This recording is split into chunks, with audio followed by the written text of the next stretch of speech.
Hello hi welcome नमस्ते, मेरा नाम ऋतिक और आज हम फिर से बात करने वाले हैं एक और इंटरेस्टिंग कंसेप्ट के ऊपर। तो ये वीडियो उन बच्चों के लिए मोस्ट इंपोर्टेंट होने वाली है जिनके पास सब्जेक्ट है इंट्रोडक्टरी माइक्रो इकोनॉमिक्स। तो सेमेस्टर 1 में जिन्हीं बच्चों के पास ये वाला सब्जेक्ट है उनके लिए वीडियो काफी इंपॉर्टेंट होने वाली है और इस कंप्लीट सीरीज के नोट्स बन चुके हैं। जिन बच्चों को नोट्स परचेज करना है वो इस नंबर पे जाए 9667836336 यहाँ पे जाके नोट्स ले सकते हैं। नोट्स आपको दो चीजें मिलेंगी, एक तो आपको मिलेगा जो भी हमारा स्टडी मटेरियल उसके नोट्स, दूसरा important question with previous year question answers, ये भी आपको इंक्लूड मिलेंगे।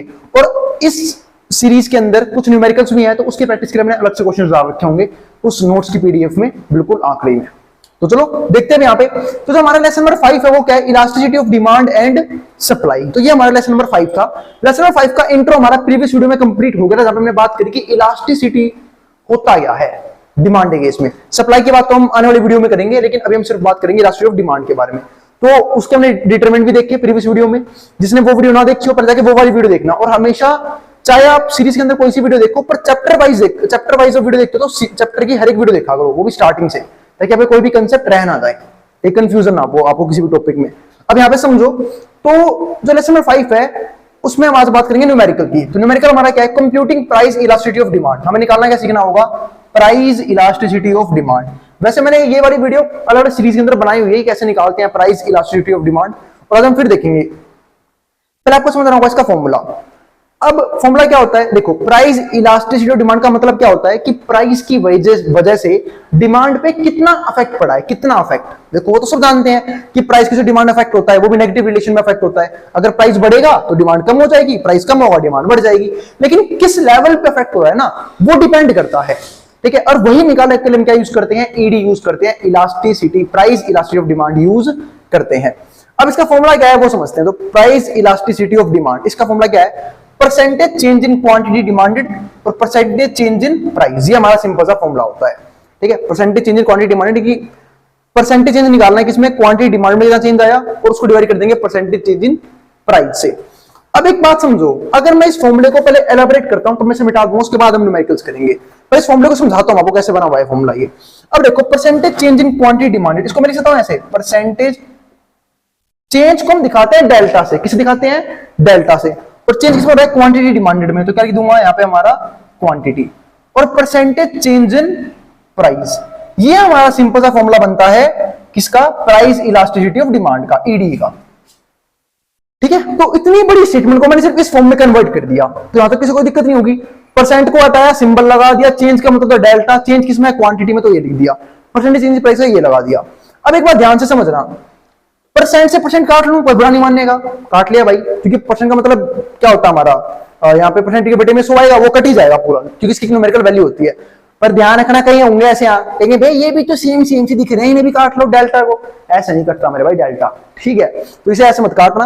अब मेरी बात सुनो, या फिर एक काम करता हूँ पूरा ही करवा देता हूँ, छोड़ो मत काटो परसेंट से परसेंट, अभी फिलहाल रहने दो। तो डेल्टा क्यू है। अब डेल्टा क्यू का मतलब क्या है, क्यू में चेंज। और आप कैसे निकालोगे क्यू में चेंज, आप करोगे क्या, आप बोलोगे भैया मैं Q1 में से Q माइनस कर दूंगा और अपॉन में क्या लिख दूंगा मैं, Q। अब बात है ये कहां से आया, अरे सुनो, चेंज कैसे निकालते हो आप, चेंज हम निकालते हैं फाइनल वैल्यू में से इनिशियल वैल्यू माइनस करके। अब बात है भाई ये फाइनल वैल्यू कौन सी बनाए, इनिशियल वैल्यू कौन सी बनाए। सपोज करो, आपको एग्जांपल देता हूं, आपकी इनकम अभी 10,000 रुपए है, बाद में होगी 15,000 रुपए। अब एक बात बताओ यहाँ पे कि चेंज कितने का आया, 5,000 रुपए का चेंज आया ना। और कैसे निकाला आपने, आपने नई इनकम में से पुरानी इनकम माइनस कर ली। वही काम मैं यहाँ पे कर रहा हूं, नई क्वांटिटी में से पुरानी क्वांटिटी माइनस कर ली, ठीक है। और डिवाइड किससे करूंगा, पुराने वाली क्वांटिटी से ही, तो क्यू से, ठीक है। तो ये हमारा क्या क्या, परसेंटेज चेंज इन क्वांटिटी, और इनटू में क्या आएगा 100, क्योंकि परसेंटेज निकाल रहे हैं हम। सेम ऐसी परसेंटेज चेंज इन प्राइस निकालना है आपको। परसेंटेज चेंज इन प्राइस कैसे आएगा, नए वाले प्राइस में से पुराने वाला प्राइस माइनस कर दूंगा और नीचे क्या रहेगा हमारा इनिशियल प्राइस, और मल्टीप्लाई में क्या रहेगा हमारा यहाँ पे 100। तो ये आ गया हमारा, यहां तक किसी प्रकार की दिक्कत नहीं होनी चाहिए। तो ये बन गया इस फॉर्मूले का एलाबोरेशन। अब मैंने क्या किया, 100 काटा, वही बात कर रहा था मैं कि परसेंट से परसेंट काट लो। अब ये बताओ Q1 माइनस में Q क्या बनेगा हमारा, डेल्टा Q, क्योंकि क्या है, चेंज इन क्वांटिटी। जब भी हम नई क्वांटिटी में से पुरानी वाली क्वांटिटी माइनस करेंगे तो क्या बनेगी, यहाँ पे हमारा चेंज इन क्वांटिटी, और चेंज कैसे दिखाते हैं हम, डेल्टा से। तो क्या लिख दूंगा मैं इसे, डेल्टा Q, और अपॉन में क्या रहेगा हमारा ये वाला Q। सेम ऐसे ही पुराने नए प्राइस में से पुराना प्राइस माइनस कर दिया तो क्या बनेगा ये, चेंज इन प्राइस, तो डेल्टा P। और भाई मेरी वीडियो को 2x मत देखा करो, क्योंकि मेरी बोलने की स्पीड पहले ही तेज है। तो अगर तुमने 2x 3x में देखा ना, कुछ पल्ले नहीं पड़ेगा, फिर नीचे कमेंट करोगे भाई थोड़ा धीरे पढ़ाया करो, ठीक है। तो मेरी वीडियो तो नॉर्मल स्पीड चलने दो या कम कर लो जिसको ज्यादा दिक्कत हो रही है तो, क्योंकि मेरी फ्लो सही में तेज है तो मैं इसलिए बोल रहा हूं। तो अब यहाँ पे क्या आता है हमारा, यूं ही थोड़ा कोई भी टॉपिक 10-15 मिनट में खत्म हो जाता है। तो ढाबा का डेल्टा पी और अपॉन में क्या है हमारा यहाँ पे पी। कहीं इसको भी सोचो कि भैया ने 10 मिनट की वीडियो बनाई है, मैं 5 मिनट में देख लूंगा, तेरे 5 मिनट खराब ही होंगे, इससे बढ़िया रील देख ले 5 मिनट की, ठीक है। तो इससे बढ़िया नॉर्मल वीडियो देखा करो। अब ये आ गया हमारा यहाँ पे, तो 100 काट लेता, ये आ गया। अब सोल्व कैसे करोगे इसे, सबको पता है मैथ आती है ना, नहीं आती कोई दिक्कत नहीं, भाई समझाएगा, चिंता मत करो, मैथ तो मैं बहुत अच्छे से समझाता हूँ भाई। ये ऊपर जाके मल्टीप्लाई हो गया, ये हो गया यहाँ पे जाके मल्टीप्लाई, यहाँ पे क्या आएगा हमारा डेल्टा क्यू मल्टीप्लाई में पी। जो भी नीचे होता है ये हो जाता है उल्टा ऊपर जाके, मतलब ये जाके ऊपर मल्टीप्लाई होगा और इसकी मल्टीप्लाई इससे होगी, तो ये होगा हमारा डेल्टा पी मल्टीप्लाई में क्यू। और इसी बात को मैं ऐसे भी तो लिख सकता हूं, डेल्टा क्यू अपॉन में डेल्टा पी मल्टीप्लाई में पी अपॉन क्यू। देखो तो यही फॉर्मूला है यहाँ पे लिखा हुआ, बिल्कुल। कहीं कहोगे भैया आपने तो बुक से फॉर्मूला टेप दिया, अरे बनाना आता है, ठीक है। ये देखो फॉर्मूला बनाया पूरा प्रॉपर स्टेप सोल्व करके, ठीक है। तो इससे ही कैसे हुआ वहां पर लिखा हुआ है, यूनिक स्टेटमेंट बुक से उठाई, टेप दी और ये वाली बात लिखवा दी, पूरा सोल्व करवा दिया, फॉर्मूला बना कैसे है। तो ये होगा हमारा फॉर्मूला पूरा का पूरा, और उम्मीद आपको समझ में आ गया होगा। और ये सोल्व करना आ गया ना समझ में, पी ऊपर चला गया मल्टीप्लाई होने, इसको ऐसे सोल्व कर देना। अगर थोड़ा सा समझाऊं तो डेल्टा क्यू अपॉन में क्यू है ना, ये ऊपर जाके उल्टा जाता है यूं, तो पी ऊपर चला जाएगा और डेल्टा क्यू यूं हो जाएगा, डेल्टा पी यूं हो जाएगा, ठीक है। तो ये उल्टा जाता है यूं जाने के बाद, तो बस ये हो गया यहाँ पे हमारा। तो इस तरीके से फॉर्मूला बना हुआ है वो वाला। अब आते हैं क्वेश्चंस पे। तो देखो यहाँ पे लिखा भी मैंने आपकी सहूलियत के लिए कि चेंज इन क्वांटिटी का मतलब क्या होता है, final quantity minus initial quantity, और चेंज इन प्राइस का मतलब क्या होता है, फाइनल प्राइस माइनस में इनिशियल प्राइस। तो ये चीज हो गई, तो ये था हमारा यहाँ पे। अब आगे बढ़ते हैं, अब करते हैं अपना न्यूमेरिकल्स को। उससे पहले मैं मिटा देता हूं इसे, तो इसे इरेज कर लेते हैं। जिसको भाई उतारना उतार लेना, मैं हट गया हूं बोर्ड के सामने से, अब स्क्रीनशॉट ले लो, अब उतारते रहना, मैं मिटा रहा हूं इसे। ये हो गया फॉर्मूले की डेरिवेशन एक्सप्लेनेशन। ये एग्जाम में अगर प्रूफ भी करना आ गया यूं उड़ा दोगे मिनट लगते ही। अब यहां देखो, तो पहला क्वेश्चन क्या है, प्राइस और क्वांटिटी है। तो अगर मैं बोलूं तो ये हमारा इनिशियल प्राइस है, तो इनिशियल प्राइस कितना हो गया हमारा 170, P1 कितना हो गया, फाइनल प्राइस हो गया हमारा यहाँ पे 100, ठीक है। और इनिशियल क्वांटिटी कितनी होगी 5, दिख भी रहा होगा आपको यहाँ पे, रूल लगता हुआ दिख रहा होगा। जब प्राइस 170 था तो हम क्वांटिटी कितनी करते हैं, सिर्फ 5 की। लेकिन जैसे ही प्राइस कम हुआ हमने क्वांटिटी बढ़ा दी, अरे भैया सस्ती हो गई चीज, अब हम फालतू कंज्यूम करेंगे, बिल्कुल ऐसा ही करेंगे। तो ये हो गया हमारा, क्वांटिटी हमने बढ़ा दी। तो क्वांटिटी हमारी पहले कितनी थी, इनिशियल 5, और फाइनल कितनी होगी हमारी क्वांटिटी 8, ठीक है। अब हम निकाल लेते हैं पहले सबसे पहले तो फॉर्मूले में जरूरत कितनी चीजों की है। तो मैंने देखा P मेरे पास है, बिल्कुल है, Q मेरे पास है। क्या मैं डेल्टा Q निकाल सकता हूं, बिल्कुल निकाल सकता हूं। डेल्टा Q का मतलब क्या होता है, चेंज इन क्वांटिटी, और चेंज कैसे निकालते हैं हमेशा, फाइनल माइनस में इनिशियल। फाइनल कौन सी 8, बाद में बढ़ के 8 हुई थी ना, इनिशियल कौन सी थी 5, तो डेल्टा Q कितना आया 3।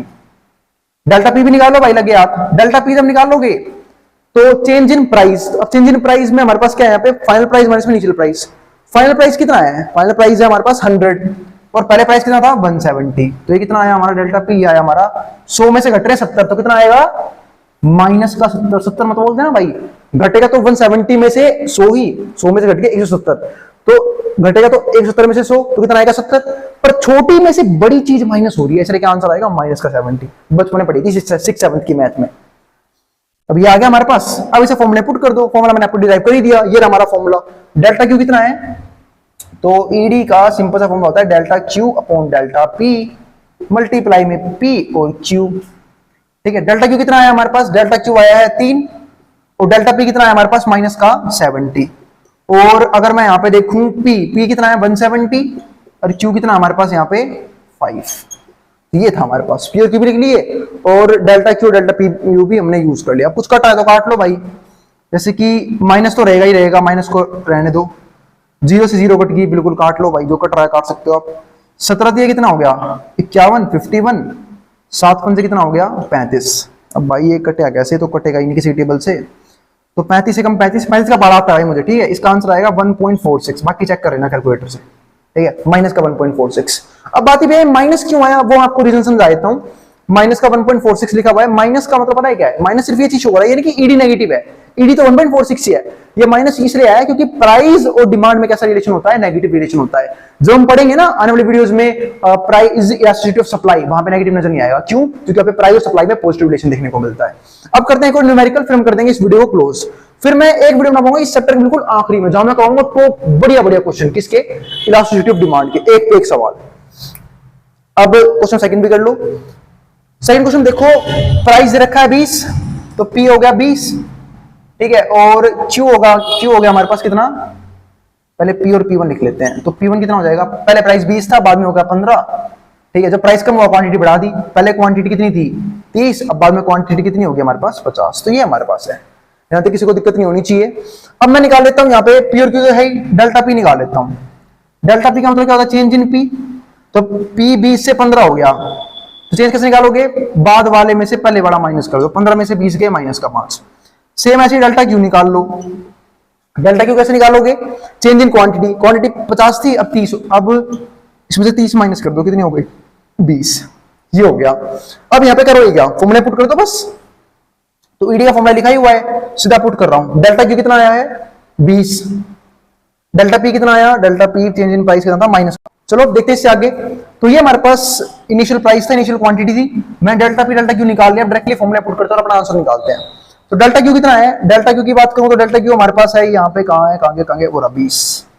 डेल्टा पी कितना है, डेल्टा पी कितना हो गया माइनस का 5, और पी कितना हमारे पास, पी इनिशियल प्राइस है 20, और इनिशियल क्वांटिटी कितनी है 30। तो बस फटाफट करते हैं सोल्व अभी से। 0 से 0 कट गया, 5 के पाड़े 20 था 4 पे, तो क्या बच गया हमारे पास, माइनस तो रहेगा ही। और ये माइनस क्या शो करता है कि डिमांड और प्राइस में नेगेटिव रिलेशन है। 4 2 8, 8/3, 3 से काट लो इसे। अब 3 के बाद में 8 तो आता नहीं होगा, तो क्या आएगा, 8 से कम 6 आएगा 2 पे, तो माइनस रहेगा 2, पॉइंट लगा दूंगा तो 2 बच गया, 0 लूंगा तो 0 लगा दिया, 0 पॉइंट लगा दिया, 0 फ्री में नहीं आता है। अब 20 से कम क्या होगा, 3 के पाड़े में 18 आएगा 6 पे, फिर 2 रहेगा 0, फिर 18 आएगा 6 पे, तो इसका आंसर आएगा अप्रोक्सीमेटली -2.67 राउंड ऑफ करने के बाद, ठीक है। तो ये आ गया माइनस का 2.67। जिनको राउंड ऑफ नहीं पता भाई क्या कर रहे हो, 6 है, यहां पे 6 आएगा रिपीटिशन में। जब भी इसके बाद नेक्स्ट नंबर 5 से बड़ा होना, ठीक है, 5 से बड़ा बोला मैंने, 5 या 5 से कम होगा तो सेम ही रहेगा, 5 से बड़ा होगा तो इसको बढ़ा के 1 कर देते हैं, इसको 1 बढ़ा देते हैं बस, और बाकी सबको हटा देते हैं। इसको बोलते हैं राउंड ऑफ करना, -2.67। ये हमारे पास क्या आ गया, फाइनल आंसर।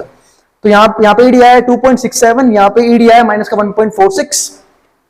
तो ये था हमारा कंप्लीट आंसर और कंप्लीट टॉपिक। हमने इलास्टिसिटी ऑफ डिमांड डिस्कस भी कर लिया, उसका फॉर्मूला डिस्कस किया, फॉर्मूले का डेरिवेशन डिस्कस किया, फॉर्मूला बना कैसे है, बाद में 2 क्वेश्चन सोल्व भी किए। अब हम बात करेंगे अगली वीडियो से इलास्टिसिटी ऑफ सप्लाई के बारे में, यानी कि प्राइस इलास्टिसिटी ऑफ सप्लाई क्या होता है, उसके डिटरमिनेंट्स क्या होते हैं, फिर उसे नेक्स्ट वीडियो में बताऊंगा उसके न्यूमेरिकल क्वेश्चंस। अब जिसको जो ऐसे उतारना उतार सकता है मेट्रो बोर्ड के सामने से, ठीक है। और वीडियो पसंद आई तो वीडियो को लाइक किए बिना मत जाना, और चैनल को सब्सक्राइब भी कर देना ऐसी वीडियोस के लिए।